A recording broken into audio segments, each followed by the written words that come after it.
peregrinos del Camino del Santo Grial también vienen aquí a la Asociación de Amics del Corpus para dar una puntada al manto de la Virgen.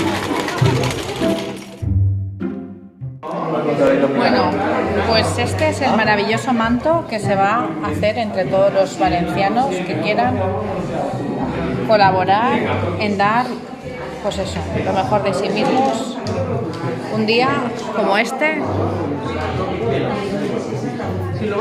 en la sede de la Mix del Corpus de la ciudad de Valencia, con este ámbito festivo tradicional. La Asociación Cultural del Camino del Santo Grial también va a dar lo mejor de sí.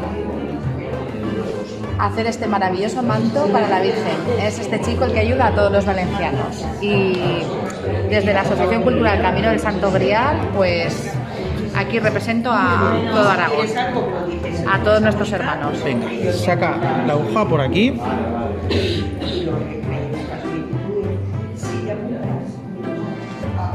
Y esto es difícil. Por ese agujerín, un poquito a tu derecha. Ay, estoy nerviosa, esto es como si fuera un examen. Ma mare que fa traches de comunions, per favor. Y yo no sé ni enfilar la agulla. ¿Más o menos? ¿Más o Ahí, menos? perfecto. Más o menos aquí, ay, sí, Sí. vale, cuatro. Molt revés. Fenomenal. Bueno, dificilísimo. Muchas gracias. Gràcies a tu.